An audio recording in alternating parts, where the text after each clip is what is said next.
कुंज बिहारी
कृष्णाय वासुदेवाय देवकी नंदनाय च नंद गोकुमाराय गोविंदाय नमो नमः। चर्चा करेंगे श्रीमद् भागवतम पुराण स्कंद 2 अध्याय 3 श्लोक संख्या नंबर 24 2, 3, 24 तत् अशंसारं हृदयं पतितं यत् गृह्णाने हि नामधेय न विक्रियेत अभियथा विकारो नेत्रे जलं गात्र गृहेषु वर्षा। शब्दार्थ तत् वह अशंसारम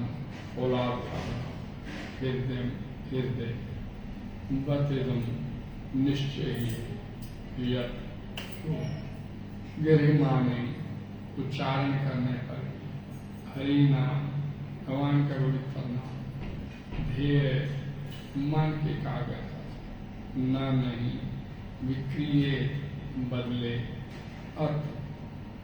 इस तरह यदा जब विकार प्रतिक्रिया नेत्रे आंखों में जलम अश्रु गात्र रुहेशु छिद्रों पर हर्षा उल्लास का प्रस्फुटन निश्चय व हृदय फौलाद का बना है जो एकाग्र होकर भगवान के पवित्र नाम का उच्चारण करने पर भी नहीं बना। जब हर्ष होता है तो आंखों में आंसू नहीं भर आते और शरीर के रोम रोम खड़े नहीं हो जाते। हरे कृष्णा। निश्चय ही वह हृदय फौलाद का बना है जो एकाग्र होकर भगवान के पवित्र नाम का उच्चारण करने पर भी नहीं बदलता। जब हर्ष होता है तो आंखों में आंसू नहीं भर आते और शरीर के रोम रोम खड़े नहीं हो जाते। तात्पर्य यजमानी मेरे जगत गुरु श्री प्रभुपाद जी का सरल स्पष्ट है। सभी से प्रार्थना ध्यान से पढ़िएगा सुनिएगा। हमें ध्यान देना होगा कि द्वितीय स्कंद के प्रथम 3 अध्यायों में किस तरह भक्ति के क्रमिक विकास को प्रस्तुत किया जा रहा है। प्रथम अध्याय में श्रवण तथा कीर्तन द्वारा ईश चेतना के लिए भक्ति के प्रथम चरण पर बल दिया गया और नव दीक्षितों के लिए भगवान के विषय रूप में उनकी स्थूल अवधारणा की संस्तुति की गई। ईश्वर की ऐसी स्थूल अवधारणा से जो उनकी शक्ति की भौतिक अभिव्यक्ति के माध्यम से प्राप्त होती मनुष्य का मन तथा इंद्रियां आध्यात्मिक बनती है और धीरे धीरे मन उन भगवान विष्णु पर एकाग्र होता है जो प्रत्येक के हृदय में सर्वत्र और भौतिक ब्रह्मांड के प्रत्येक परमाणु में परमात्मा रूप में स्थित है। इसलिए पंच उपासना पद्धति भी कार्य रूप में अपनाई जाती है जिनमें 5 मानसिक प्रवृत्तियों की संस्तुति की जाती है। यह है क्रमिक विकास। श्रेष्ठ की पूजा जो अग्नि विद्युत सूर्य जीव शिव जी तथा अंत पर निराकार परमात्मा तो भगवान विष्णु के आंशिक अभिव्यक्ति के रूप में हो सकते हैं। इन सब का सुंदर वर्णन द्वितीय अध्याय में हुआ किंतु तृतीय अध्याय में भगवान श्री विष्णु की पूजा की स्थिति अर्थात शुद्ध भक्ति प्राप्त करने के बाद भगवान श्री विष्णु पूजा की परिपक्व अवस्था का वर्णन है जिसमें हृदय परिवर्तन की बात कही गई है। आध्यात्मिक संस्कृति की संपूर्ण प्रक्रिया का उद्देश्य जीव के हृदय में परिवर्तन लाना है जिससे वह परमेश्वर के प्रति नित्य अपने आप को अधीन दास के रूप में माने क्योंकि यही उसकी शाश्वत स्वाभाविक स्थिति है। इस तरह भक्ति की प्रगति के साथ साथ हृदय परिवर्तन का प्रदर्शन संसार पर प्रभुता दिखाने की मिथ्या भावना से भौतिक भोग की भावना की क्रमिक विरक्ति तथा भगवान की प्रेमा भक्ति करने की प्रवृत्ति में वृद्धि के द्वारा होता है। यहाँ पर विधि भक्ति अर्थात शरीर के अंगों द्वारा आंख नाक कान हाथ पांव इत्यादि जिनका वर्णन पहले हो चुका है की गई नियमित भक्ति पर शरीर के अंगों की समस्त गतिविधियों प्रेरणा प्रदान करने वाले मन के आधार पर बल दिया जा रहा है। ऐसी अपेक्षा की जाती है कि नियमित भक्ति मय सेवा करने से हृदय में परिवर्तन अवश्य दिखना चाहिए। यदि परिवर्तन नहीं आता तो समझना चाहिए कि हृदय फौलाद का बना है क्योंकि भगवान के पवित्र नाम के उच्चारण किए जाने वाले ये नहीं पिघलता। हमें सदैव स्मरण रखना चाहिए कि भक्ति में कार्य को संपन्न करने में श्रवण तथा कीर्तन 2 मूलभूत सिद्धांत है और यदि इन्हें ठीक से संपन्न किया जाए तो इससे हर्ष उत्पन्न होगा जो आंखों में आंसू तथा शरीर में रोमांच द्वारा लक्षित होगा। हरे कृष्णा। ये स्वाभाविक परिणाम है और भाव दशा के प्रारंभिक लक्षण है जो प्रेम या भगवत प्रेम की पूर्ण अवस्था प्राप्त होने के पूर्व प्रकट होते हैं। यदि भगवान के पवित्र नाम के निरंतर श्रवण तथा कीर्तन से कोई प्रतिक्रिया नहीं होती तो ये समझना चाहिए कि ये केवल अपराध की कहानी। यही संदर्भ का भी मत है। भगवान के पवित्र नाम का उच्चारण प्रारंभ करें। यदि भक्त पवित्र नाम के चरणों पर 10 प्रकार के अपराधों से बचने के प्रति सावधान नहीं है तो ये निश्चित माने कि वियोग की भावना आंखों में आंसू तथा शरीर में रोमांच के रूप में नहीं प्रकट होगी। भाव दशा का प्रकार के 8 दिव्य लक्षणों से होता है। यह है निष्क्रियता, प्रस्वेग, रोमांच, स्वर्ग, कंपन, शरीर का पीला पड़ जाना, अशुभा और अंततः समाधि। श्री रूप गोस्वामी द्वारा परिचित भक्ति रसमृत सिंधु नामक कृति में सार रूप भक्ति रसमृत सिंधु में इन लक्षणों का रसस्थायी एवं संचारी भाव का विषय वर्णन किया गया है। श्री विश्वनाथ चक्रवर्ती ठाकुर ने कतिपय दुराचारी नवदीक्षितों द्वारा उपयुक्त लक्षणों की कुछ सस्ती जाति के लिए अनुकरण करने के प्रसंग में इन सारे भावों की आलोचनात्मक व्याख्या की। न केवल विश्वनाथ चक्रवर्ती ने अब श्री गोस्वामी ने इनका आलोचनात्मक विवरण दिया है। कभी कभी उपयुक्त भाव के 8 लक्षणों का अनुकरण कतिपय संसारी भक्तों प्रकृत सहजिया द्वारा किया जाता है, किंतु ऐसे छद्म लक्षणों तब तुरंत ही पता चलता है जब छद्म भक्त अनेक वर्जित कार्यों को करते पाया जाता है। कोई भक्त के चिन्हों से कितना ही अलंकृत क्यों न हो, यदि वह धूम्रपान, मद्यपान या स्त्रियों के साथ अवैध मैथुन करता है तो उसमें उपयुक्त भाव दर्शाई नहीं हो सकती। किंतु ऐसा देखा गया है कि कभी कभी जानबूझकर इन लक्षणों का अनुकरण किया जाता है। इसलिए श्री विश्वनाथ चक्रवर्ती ने ऐसे अनुकरणकर्ता को पाषाण हृदय कहा है। कभी कभी ऐसे लोग ऐसे दिव्य लक्षणों की झलक से प्रभावित भी होते हैं, किंतु यदि इतने पर भी वे अवर्जित आदतें नहीं छोड़ते तो उनसे दिव्य अनुभूति की आशा नहीं की जानी चाहिए। हरे कृष्णा। जब भगवान चैतन्य गोदावरी के तट पर कावेरी के श्री रामानंद राय से मिले तो उनमें ये समस्त लक्षण उत्पन्न हुए थे। हरे कृष्णा।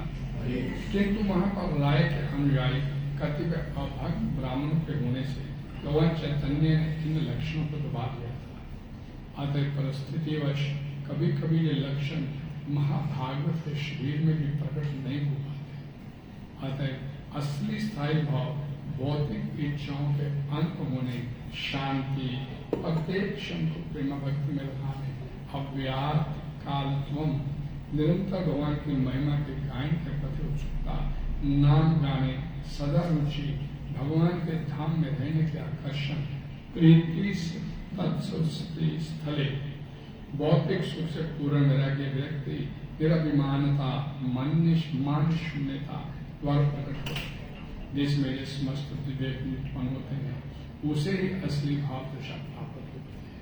पाषाण हृदय अनुकरण करता है संसारी भक्त। हरे कृष्णा। संपूर्ण प्रक्रिया को संक्षेप में इस प्रकार बताया जा सकता है।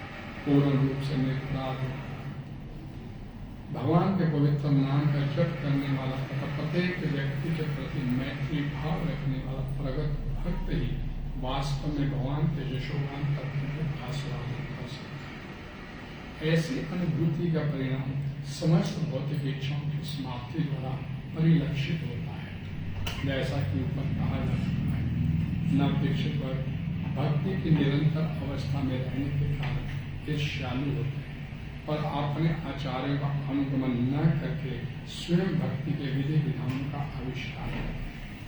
फलस्वरूप वे कितना ही भगवान नाम जप का प्रदर्शन क्यों न करें, पवित्र नाम करके वे स्वाद प्राप्त नहीं कर पाते। अतः आंख में आंसू आना, कांपना, पसीजना, मूर्छित हो जाना, इन सब की बर्दाश्त न किया। हाँ, वे भगवान के शुद्ध भक्त की संगति करके अपनी पूरी आदतों को सुधार सकते, अन्यथा वे पाषाण हृदय बने रहे और किसी भी उपचार के योग्य नहीं हो सकते। भगवत धाम जाने के मार्ग की पूरी प्रगति स्वरूप सिद्ध भक्त के द्वारा निर्देशित शास्त्रों के आदेशों पर निर्भर है। हरे कृष्णा। ओम अज्ञानतिमिरस्य ज्ञानाञ्जनशलाकया चक्षुरुन्मीलितं तस्मै श्रीगुरुवे नमः। श्रीचैतन्य महाप्रभु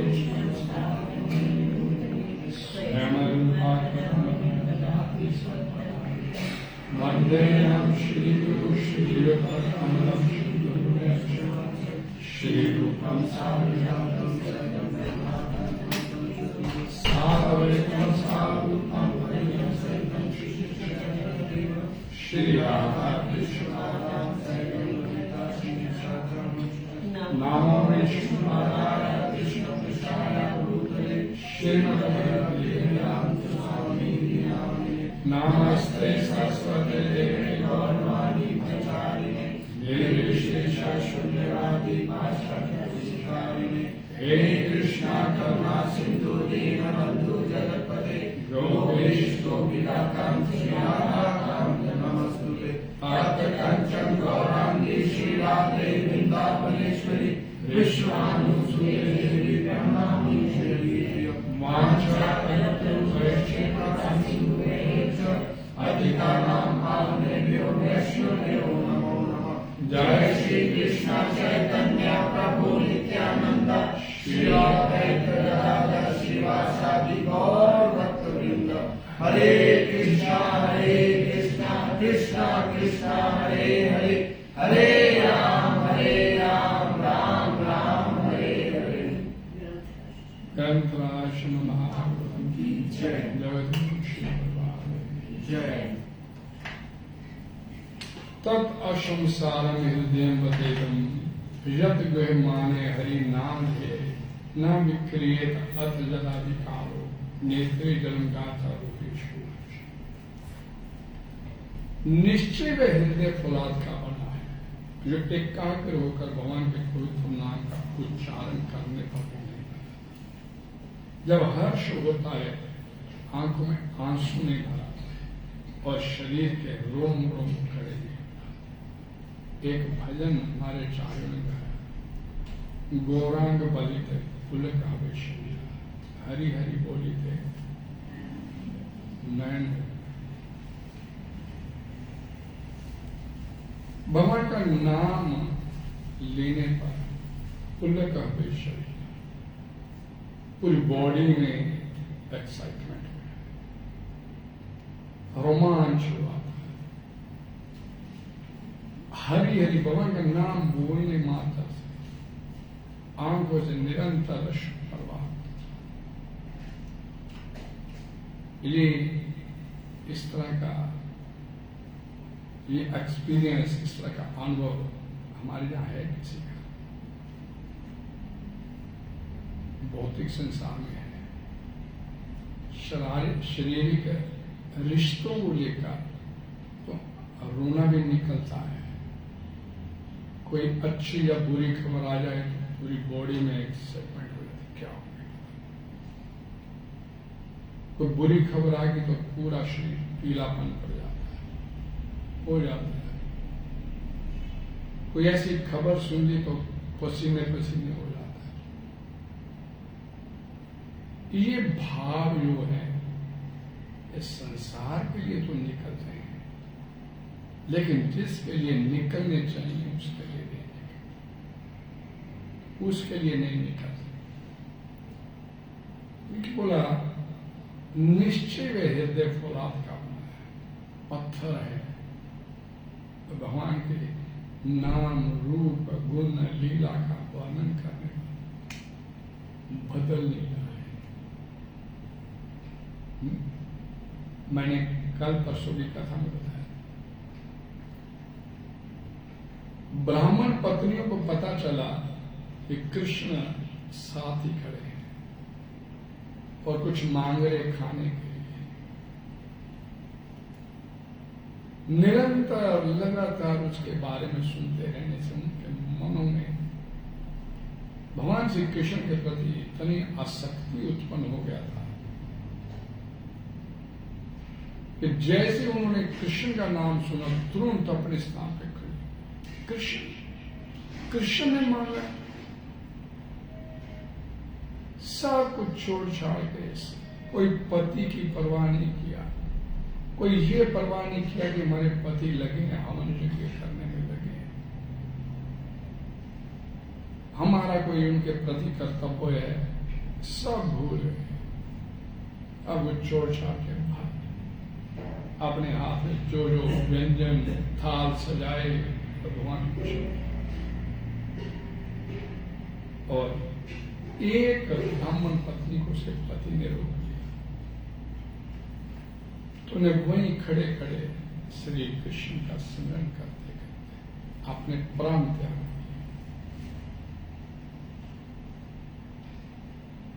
लेकिन ये भौतिक संसार में ऐसा अनुभव होता है, लेकिन आध्यात्मिकता में बड़ा रेयर होता है। ताकि ये होना चाहिए अध्यात्म, प्रेम बांट दिया इस संसार, और बंटने से अलग अलग खंडों में होता चला गया, और बदले में मिला गया सब जानते हैं। श्रीमद् भागवतम पुराण में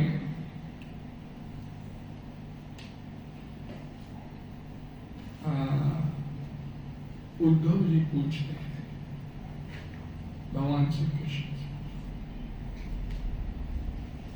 कि भगवान आपने जैसा कि बताते हो प्रेमा भक्ति का रास्ता बताया, भक्ति योग, भक्ति योग में प्रेमा भक्ति, भक्ति में सेवा, आपने एक ही रास्ता दिया था, और फिर उसके बाद एक कर्म योग, ज्ञान योग, तप योग, हठ योग, ये योग, वो योग, ये कहां से आते चले गए? ये रास्ते कैसे बन गए? बताने वाले आप, सर्वे सर्वा आप। उद्धव सवाल करता है श्रीमद् भागवतम के ज्ञान से। फिर ये प्रेमा भक्ति का, भक्ति योग का आपने रास्ता दिया था, तो ये इतने रास्ते कहां से बनते चले? भगवान श्री कृष्ण उद्धव को बताए,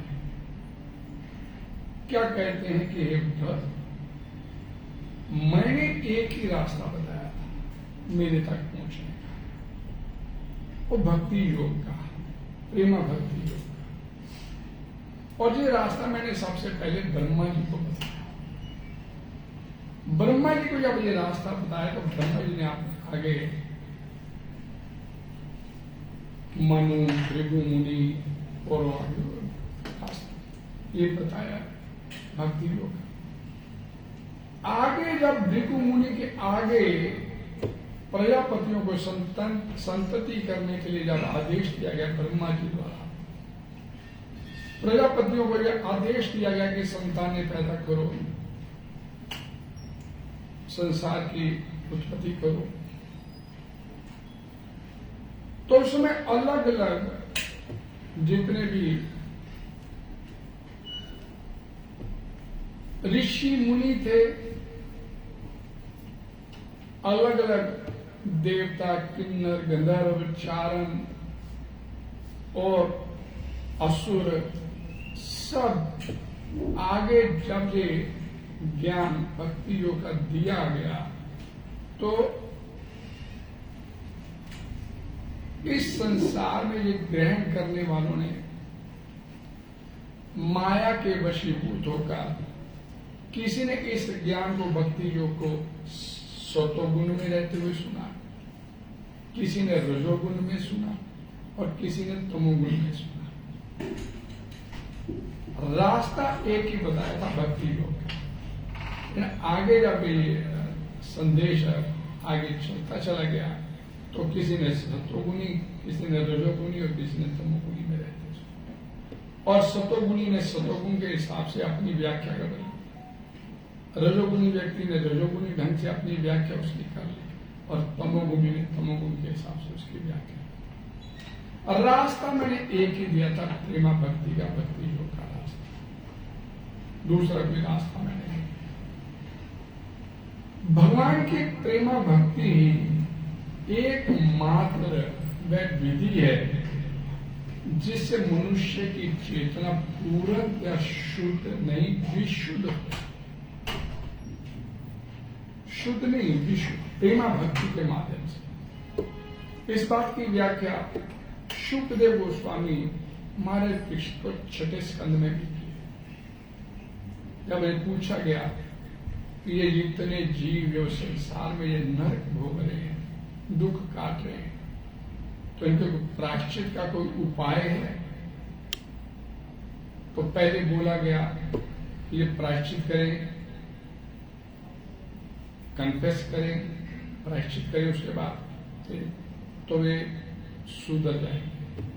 तो परीक्षित महाराज ने काउंटर कहा कि नहीं, व्यक्ति पाप करता है, जुर्म करता है, जेल जाता है, जेल से वापस आने के बाद उसके अंदर जुर्म करने की जो प्रवृत्ति वो नहीं बदल जाती, सजा तो भोगा है, लेकिन उसके अंदर जो मानसिकता वो बदली नहीं। कभी उसको अवसर मिलेगा फिर जुर्म करेगा। तो ये उपाय कारगर है।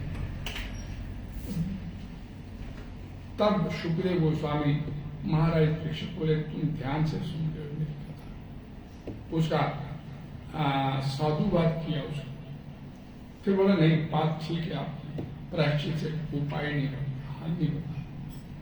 तो विधि क्या है? ज्ञान अर्जित करे। ज्ञान अर्जित करेगा, पता चलेगा, ज्ञान होगा, पाप करूंगा तो ये सजा मिलेगी, पाप करूंगा ये सजा मिलेगी, तो पाप करेगा ही।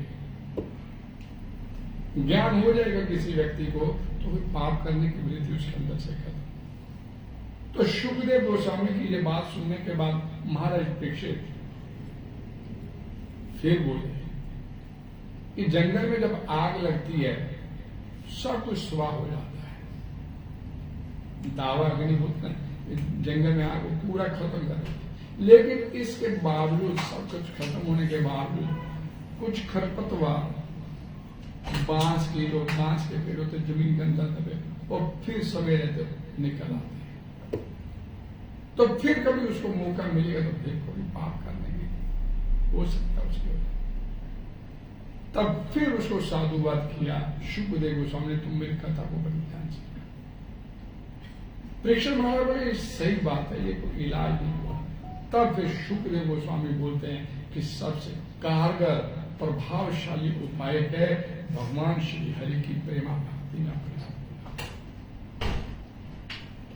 जैसे जैसे जीवात्मा अपने आप भगवान की प्रेमा भक्ति में लगाएगा तो उसके अंदर जो पाप करने की वृत्ति है, उसके अंदर के जो अवगुण है, जो विकार है उस जीवात्मा के अंदर, और समूल जड़ से उनको नष्ट करने की रिस्पॉन्सिबिलिटी भगवान स्वयं अपने ऊपर ले लेते हैं। और भगवान ने अगर किसी को शुद्ध करना है तो फिर अशुद्ध रहे कैसे सकते। तो ये इफेक्टिव प्रभावशाली उपाय कि किसी व्यक्ति के भगवान की प्रेमा भक्ति में अपने आप।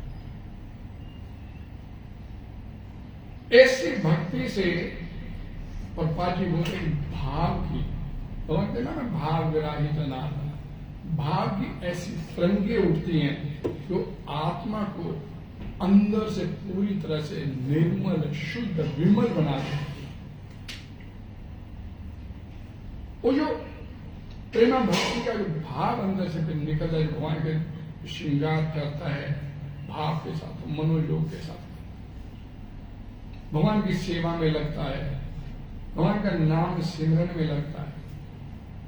प्रेमा भक्ति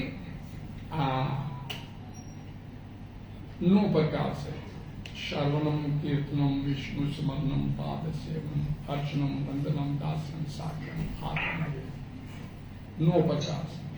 तो किसी भी प्रकार से भगवान की भक्ति में अपने आप को प्रेमा भक्ति में लगाता है तो अंदर से उसका सारा कुछ निर्मल शुद्ध होता है। चैतन्य महाप्रभु की इस बात की व्याख्या की, चेतो दर्पण मार्जनम, चित्त रूपी दर्पण के ऊपर जो संसारिकता की मैल होती है, जैसे जैसे वो अपने आप को भगवान की सेवा में लगाता है, चित्ररूपी दर्पण के ऊपर जो मैल है अपने आप छटती चली जाती, खत्म होती चली जाती।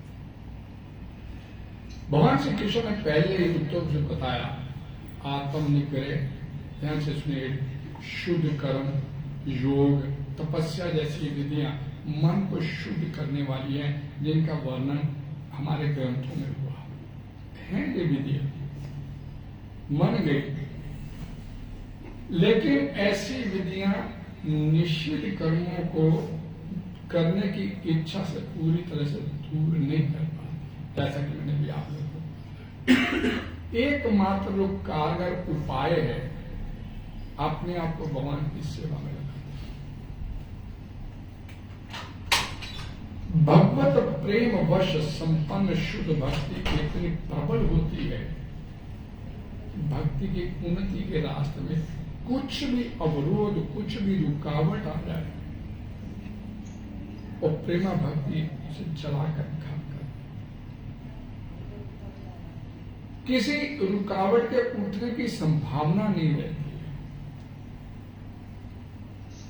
मन में एक भाव रहता है, भाव प्रधान रहता है, हर समय जीवात्मा यही सोचता रहता है, श्रृंगार किया आज भगवान जी का, इसमें जो कमी रह गया, अब भगवान जी का श्रृंगार करते समय ये चीज हमारे ऐसे छूट गई। आज सिंगर मेरा ध्यान से हुआ, थोड़ा समय मिलेगा तो बहुत अच्छे से, एक ही भाव उसके मन में प्रधान रहता है कि कैसे मैं अपनी सेवा को पुख्ता और पुख्ता और पुख्ता करना चाहिए, और कोई उसके पास, उसके जहन में, उसके दिलो दिमाग में कोई बात नहीं। पापा जी बोलते हैं कि प्रेमा भक्ति व धधकती आग है जो सारे अवरोधों को भस्म कर देती है, कोई भी अवरोध उसके रास्ते में रुकावट नहीं करता। और ये आग, प्रेमा भक्ति की ये आग कैसी होती है? श्रीमद् भागवतम पुराण में भगवान स्वयं इस बात की व्याख्या करते हैं उद्धव से। एक श्लोक बोलते हैं जो अक्सर यहां बोला जाता है, वाग गदगदा द्रव्यतेजस्य चितम रुदन्ति भीक्षणम कश्चिन में हस्ते विल्लजा उद्गायते च नृत्य मद भक्ति युक्तो पुनाति। वाग गदगदा, भगवान श्री कृष्ण इस प्रेमा भक्ति की व्याख्या करते हैं कि मेरा गुणगान करते हुए, मेरे नाम रूप गुण लीला का गुणगान करते करते जिसकी वाग गदगदा, जिसका वाणी, गला, कंठ अवरुद्ध हो जाए, शब्द नहीं निकलता, इतना भाव आ जाता है। द्रव्यते यस्य चितम, पत्थर जैसा हृदय होगा वो भी द्रवित होता है। तब भगवान का कीर्तन चलता है, तब उसमें लो लग गई किसी की, कोई बंद नहीं होना चाहिए, चले चले चले चले। और प्रेमा भक्ति में इस प्रकार का आचरण करता है, कभी अपनी बात, भगवान श्री कृष्ण की बातों को याद करके कभी वो रोना शुरू कर दे, कभी वो हंसता चला। विल्लजा उद्गायते च नृत्य, लाज शर्म छोड़ के, लाज शर्म छोड़ के जो मेरे लिए गाता है, मेरे लिए नाचना है। फिर दुनिया की परवाह नहीं करता कि दुनिया क्या है, उसके मन में ये भाव नहीं होता कि दुनिया क्या कहेगी मेरे से। विल्लजा उद्गायते च नृत्य, लाज शर्म छोड़ कर नाचना है। इस तरह की जो प्रेमा भक्ति में अपने आप को लगा देता है, भगवान श्री कृष्ण बोलते मद भक्ति युक्तो, इस तरह की मेरी भक्ति में लगा हुआ व्यक्ति पुनाति भुवनम, पूरी कायनात को, पूरी सृष्टि को पवित्र करने की कुवत। प्रेमा भक्ति, ये प्रेमा भक्ति।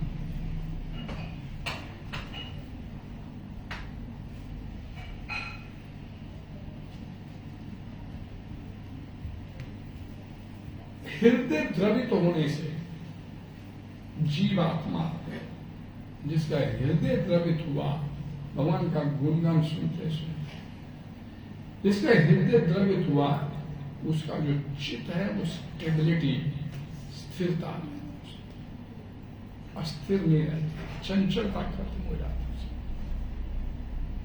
हम श्रीमद् भागवतम पुराण में पढ़ते हैं,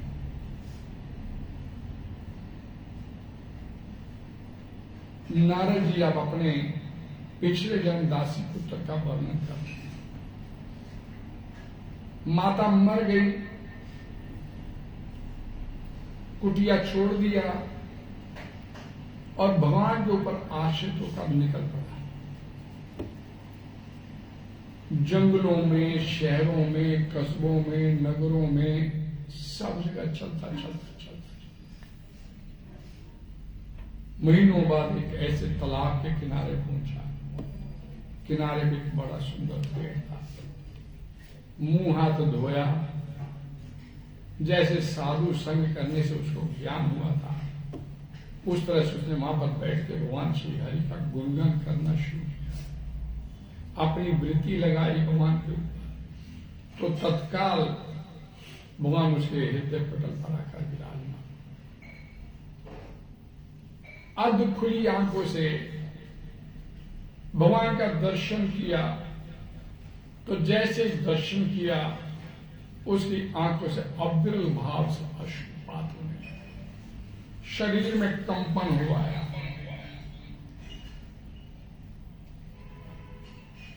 एक ही भाव भगवान का दर्शन हो रहा है, अश्रुपात हो रहा है। और अश्रुपात होने से जो उसको विजन हो रहा था, भगवान श्री हरि का दर्शन हो रहा था, तो धुंधला होता चला गया और फिर एकदम अंतर गया।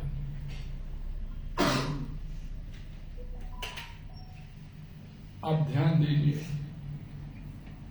अक्सर लोगों के साथ क्या होता है, कई बार कांतिपुर में वर्णन किया जाता है कि मायापुर में जाइए ना तो भक्त बड़ा भाव के साथ कीर्तन करते हैं, पूरे मनोयोग से कीर्तन करें और कीर्तन करते करते अश्रुपात भी करते हैं। और फिर जब कीर्तन खत्म हो गया, मृदंग बजना बंद हो गया, करताले बजने बंद हो गए, वहीं बैठ के किसी कोना में किसी चाय पीते। एक वर्णन अभी, हरे कृष्ण हरे कृष्ण, ये सहज प्रकृतियां भक्ति लोग। हरे कृष्ण हरे कृष्ण, हरे कृष्ण हरे कृष्ण, कृष्ण कृष्ण हरे हरे, हरे राम राम राम। सहज प्रकृति आप भक्त बोला जाता है। संसारी भक्त थोड़ी देर में भाव दिखाएंगे, थोड़ी देर में फिर उल्टे सीधे काम। तो ये भाव जो शुद्ध भक्त के अंदर से निकलता है वो स्थिर हो जाता है उसमें। दासी पुत्र नारद के अंदर भाव उत्पन्न हुआ, अश्रुपात हुआ, शरीर में कंपन हुआ, भगवान के दर्शन हुए, बंद हो गए। तो जैसे भगवान के दर्शन बंद हुए वो पागल हो गए। अभी तो दिख रही थे, कहां चले गए?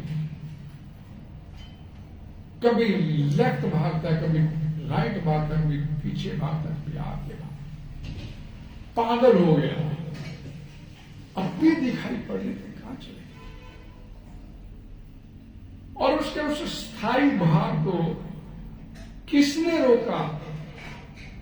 उस भाव को खत्म किसने किया? तो पागलों की तरफ भाग रहा है, कभी इधर कभी उधर। भगवान कहां गए, कहां अभी सामने। तत्काल उसके भाव को समाप्त भगवान श्री हरि आकाशवाणी, हे वत्स, तुम्हारी भक्ति अभी अप्रूढ़ अवस्था में है। अप्रूढ़ से इमैच्योर, तेरी भक्ति इमैच्योर। तेरे मन में अपने प्रति प्रेमा भक्ति के भाव को और बलवती बनाने के लिए मैंने तेरे को कुछ पल के लिए दर्शन दिया। अब आगे तेरे को दर्शन इस जन्म में नहीं होंगे, ये भाव बना रहेगा कि जन्म के बाद तेरे को मेरे दर्शन प्रत्यक्ष में।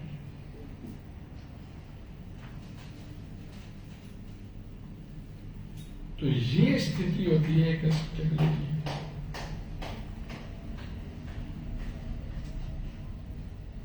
हमारे आचार्य लिखे मैंने इससे पहले शुरू में क्या बोला, गौरांग बलि थे ये प्रेमा भक्ति की डिमांड है हमारे आचार्य की, ये जीवात्मा के अंदर।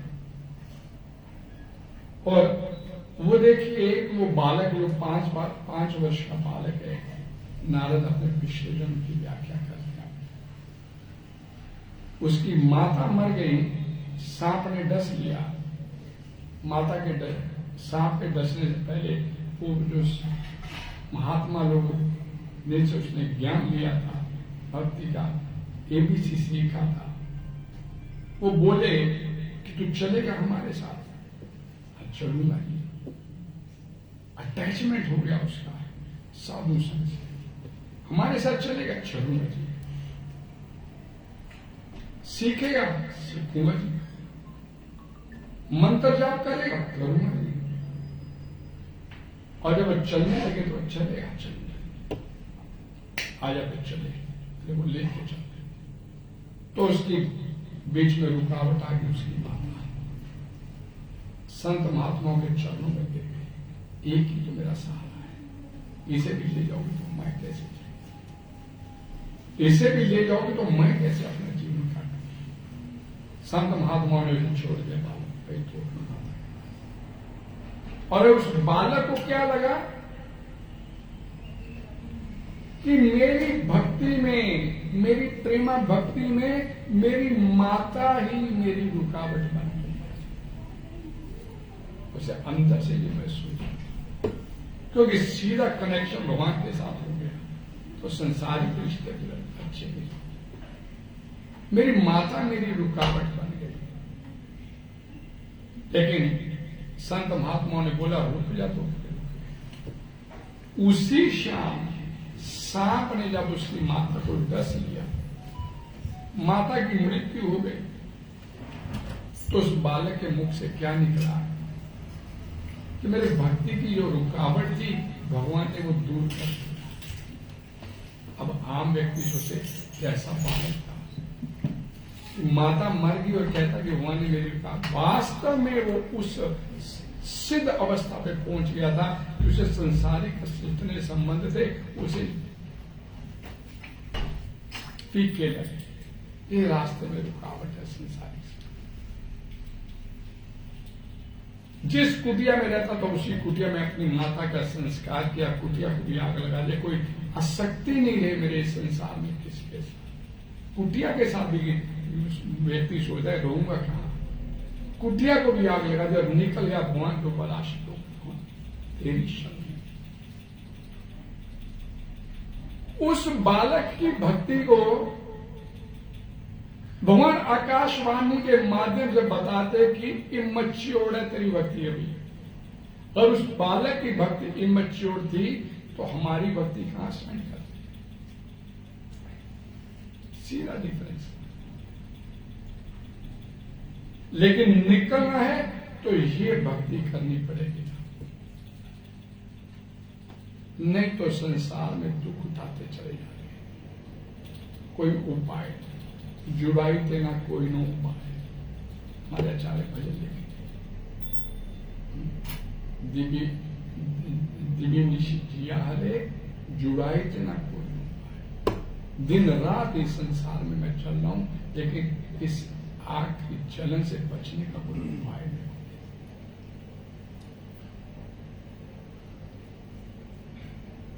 तो ये विकार, ये हमारे श्री श्री शिक्षाष्टकम में एक श्लोक आता है, नैनम गल शूलारया बदनम गद्गद उनके निस्तम बपू बला, तब नाम ग्रहण क्या कभी ऐसा भविष्य में ऐसा समय आएगा कि मैं जब आपका नाम, आपका गुणगान करूंगा तो मेरी आंखों से अश्रुपात होगा? मैं आपका गुणगान करूंगा तो मेरा कंठ अवरुद्ध हो जाएगा? कभी ऐसा समय मेरे जीवन में आएगा? एक चैतन्य महाप्रभु एक सार निकाल के, निचोड़ निकाल के दीजिए कि भक्ति का ये लेवल जब तक हमारा नहीं होता तब तक कुछ प्राप्त होने वाला है। ये लेवल चाहिए भक्ति, उसके बिना काम नहीं चलेगा। अगर नारद की 5 वर्ष बालक की भक्ति को भगवान अप्रोढ़ बोलते हैं तो फिर हमारी क्या, अपरिपक्व अवस्था में तो हमारी स्थिति में क्या है? हम तो कुछ नहीं करते। नामाचार्य श्री हरिहर ठाकुर की एक जीवन की घटना है। वो आप सब जानते हैं कि पूरा दिन सिर्फ उसे हरिनाम करते थे और कोई काम नहीं था।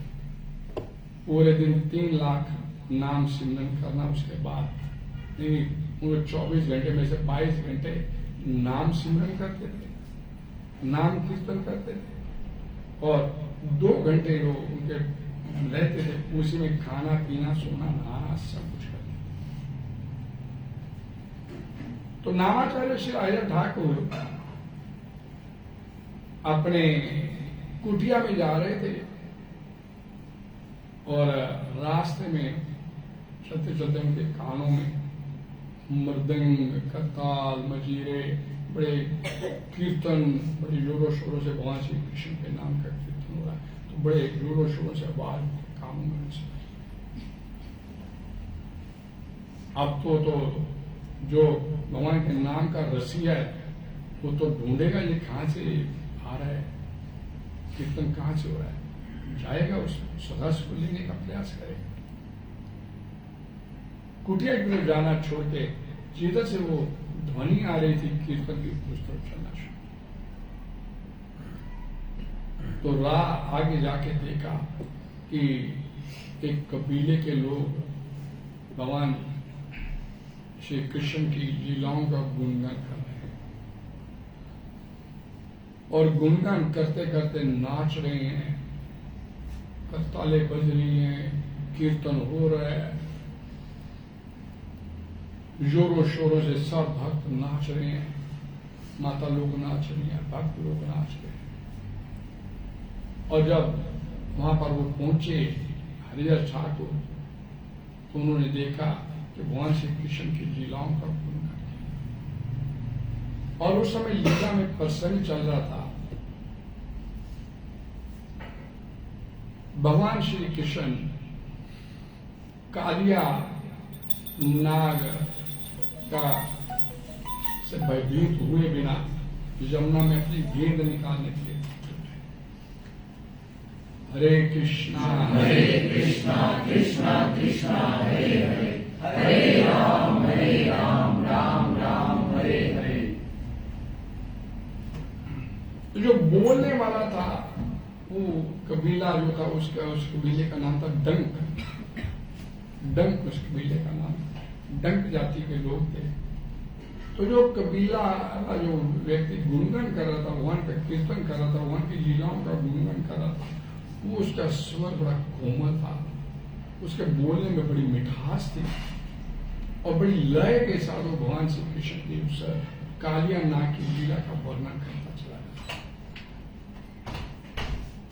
और जब उसने बोला, कीर्तन करते करते जब बोल रहा था कि गेंद भगवान की चली गई, गेंद लेने के बहाने भगवान श्री कृष्ण उस कालिया नाग की उस इलाके में, उस यमुना में कूद गए, और कूदने के बाद कालिया नाग बाहर निकल आया, वो गुणगान करता चला जा रहा था, और कालिया नाग के फनों के ऊपर भगवान श्री कृष्ण नृत्य कर रहे थे। और जब ये बात कीर्तन करते करते उसने बताई कि गोप बालकों ने देखा, तुरंत भागे वृंदावन में संदेश देने के लिए भगवान कृष्ण यमुना में कूद गए। जितनी गोपियां, वृद्ध गोपियां, गोप बालक, नंद बाबा, यशोदा मैया, जितने और जितने सब बड़े बड़े, सब इस खबर को सुनते यमुना के किनारे पहुंचने शुरू। माता यशोदा विलाप कर रही है, भूमि पर लोट पोट हो रही है, नंद बाबा आंसू बहा रहे हैं। और जैसे ही उस डंक जाति के उस कबीले के व्यक्ति ने ये बोला कि कालिया नाग ने भगवान श्री कृष्ण को अपने जंगल में लेने का प्रयास किया, तो वो नामाचार्य हरिहर ठाकुर जो सुन रहे थे उस भाव में बहते चले गए और वहीं उनके शरीर में रोमांच होना शुरू हो गया, उनके शरीर में पसीना आना शुरू हो गया, उनके कंपन होना शुरू हो गया और तुरंत मूर्छित होकर बन गए।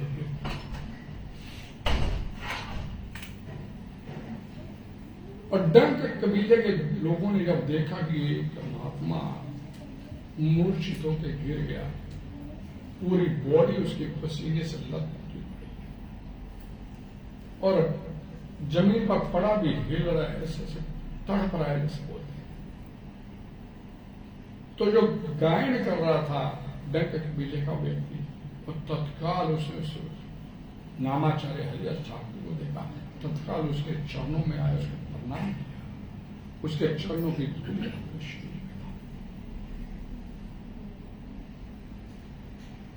जब उस व्यक्ति को ये करते देखा तो जितने भी कबीले के बाकी स्त्रियां थी, पुरुष लोग थे, एक एक करके आए और हम नामाचार्य हरिहर ठाकुर के चरणों पे दूध को उठाए, अपने एक एक करके लाइन बना के चले। भाई क्या हुआ? तो डंक कबीले का व्यक्ति बोला, ये कोई साधारण व्यक्ति, भगवान श्री हरि की लीलाओं का मैं गुणगान कर रहा था, ये मेरे आगे साइड पे खड़ा था, मैं इसके देख रहा इसकी बॉडी में इस प्रकार के लिए सात्विक विकार प्रकट होने लगे। ये कोई साधारण आत्मा नहीं है, ये महात्मा है। इसीलिए मैंने इसके चरणों की धूल अपने साथ।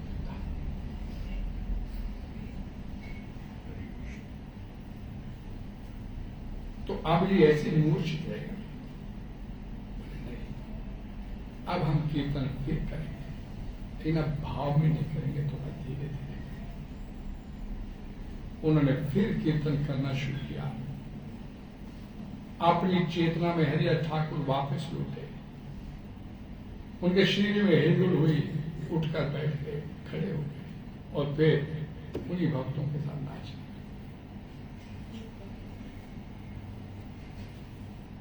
अब वहीं पर एक और ब्राह्मण बैठा हुआ था जो आचरण में दम्भी था, मान सम्मान का भूखा था। उसको लगा ये तो तरीका बढ़िया है, वो भी अपने उठा और बाकियों के साथ नाचने लगा और फिर एकदम इतनी तेजी से नाचते नाचते वो भी गिर गया। अब वो उसी व्यक्ति ने, डंक ने, जब ये देखा उस ब्राह्मण को ऐसे गिरते हुए, तो उसके हाथ में जो लठ था, 2 फटके उसके लगा दिए। अब मार के आगे तो भूत भी भागते हैं, और तत्काल उठ खड़ा हुआ और तत्काल भागना शुरू। तो ये भाव जो यहां पर ये अपना खोलिएगा सब अपना, ये भाव जो जिसका वर्णन यहां पर प्रकाश करते हैं। हरे कृष्णा कृष्णा कृष्णा हरे हरे, हरे राम राम राम हरे हरे। यदि भगवान के पवित्र नाम के निरंतर श्रवण तथा कीर्तन से भी कोई प्रतिक्रिया नहीं होती, तो ये समझना चाहिए कि ये केवल अपराध के कारण है। हम लोग इतना नाम कीर्तन करते, इतना नाचते हैं, गाते हैं, लेकिन अपने अंदर कोई परिवर्तन नहीं। तो उसके परिवर्तन होने का कारण, ना होने, परिवर्तन होने का कारण क्या है कि हमारे यहाँ पर सुबह 10 नाम अपराध बोले जाते हैं।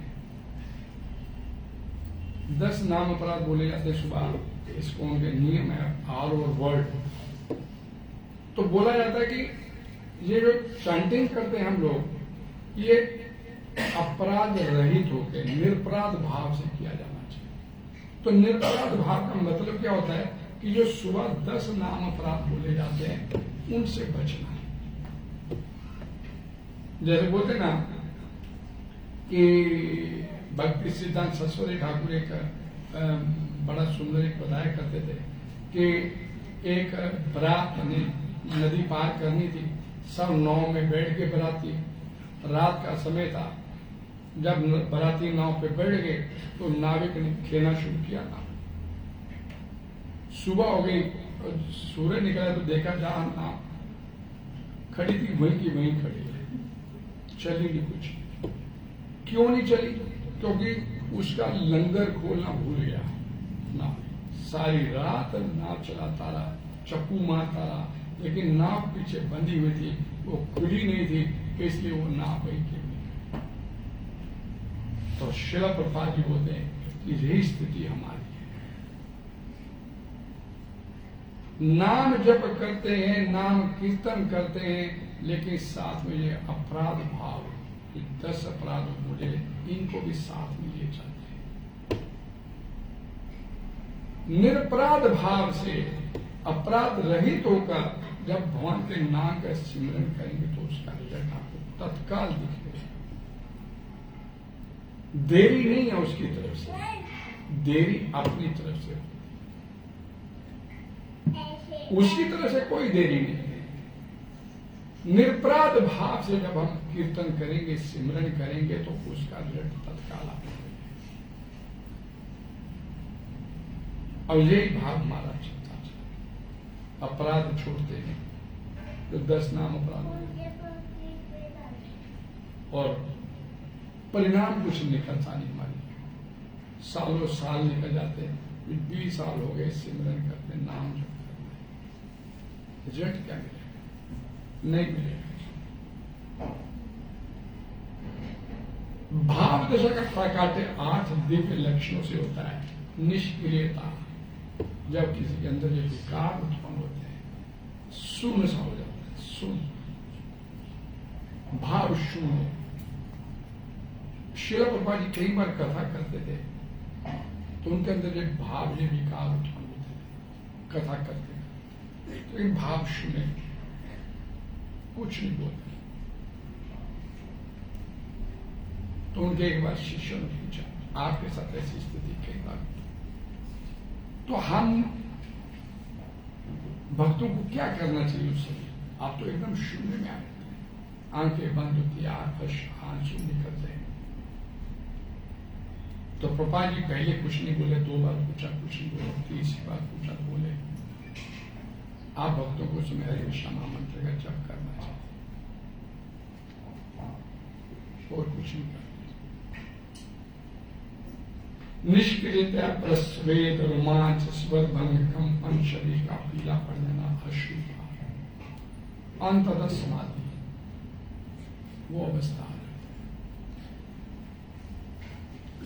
श्री रूप गोस्वामी द्वारा विरचित भक्ति रसमृत सिंधु नाम के सार रूप भक्ति रसमृत सिंधु में इन लक्षणों का तथा स्थायी एवं संचारी भाव का विषय मैंने आप लोगों को पहले भी एक बार बोला था।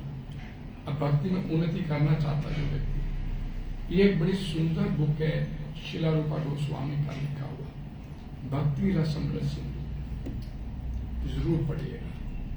इनमें सब प्रकार के भावों का वर्णन है, कैसी कैसी स्थिति आ जाती है जीवन में। भोले शंकर भगवान श्री हरि की कथा सुना रहे हैं, उनके पार्षद भूतगण सब ऋषि मुनि भी बैठे कथा सुने। कथा करते करते करते करते भोले शंकर की जो नीलकंठ था वो सफेद होना शुरू हो गया। नीलकंठ सफेद हो गया और उस समय माता पार्वती ने उस कथा स्थल में प्रवेश किया और माता पार्वती ने देखा ये सामने ये कथा करने में मेरा पति नहीं कोई और है, मेरा पति नहीं हुआ, मेरे पति का तो कंठ नीला है, कि कोई और व्यक्ति है, तो तत्काल विफल उठी, कौन है तू, पता अभी सजा मिले। तो भोले शंकर बोले मैं हूं, उमा मैं ही तरह। तो नीलकंठ भगवान का गुणगान करते करते सब विकार खत्म हो जाते हैं, एक ही रह जाता है, उसमें कोई दोष नहीं।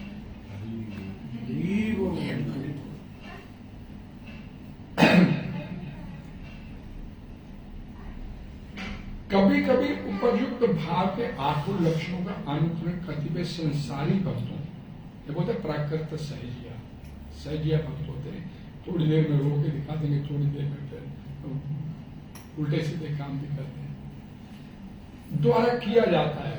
किंतु ऐसे छदम लक्षण का तब तुरंत ही पता चल जाता है जब छदम भक्त अनेक वर्जित कार्यों को करते पाया जाता है, उल्टे सीधे काम करने से। कोई भक्त के चिन्हों से कितने अलंकृत क्यों ना हो, यदि धूम्रपान, मद्यपान आदि वैध मैथुन आदि करता है तो उसमें उपयुक्त भाव दशाएं नहीं हो सकती, कोई नहीं सकती। किंतु ऐसा देखा गया है कि कभी कभी जानबूझकर इन लक्षणों का अनुकरण किया जाता है। इसलिए श्री विश्वनाथ चक्रवर्ती ठाकुर ने ऐसे अनुकरणकर्ता को पाषाण हृदय बोला है। हरे कृष्ण हरे कृष्णा हरे कृष्णा कृष्णा कृष्णा हरे हरे, हरे राम राम राम हरे। भक्ति की इस उच्च अवस्था को प्राप्त करना चाहते हैं तो सबसे आवश्यक बात क्या है कि अपने स्मरण करते समय, जप करते समय भगवान के नामों का निर्पराध भाव से जप, अपराध रहित होकर जप करना चाहिए। मन में राग द्वेष इधर उधर की बातें फूट नहीं होगा। हरे कृष्ण श्रील प्रपाद की जय। माफी चाहता हूँ, समय जाना आप सभी को बहुत बहुत धन्यवाद। हरे कृष्ण। किसी का कोई सवाल है वो आगे बाद में ड्यूटी पे जाना। श्री प्रपाद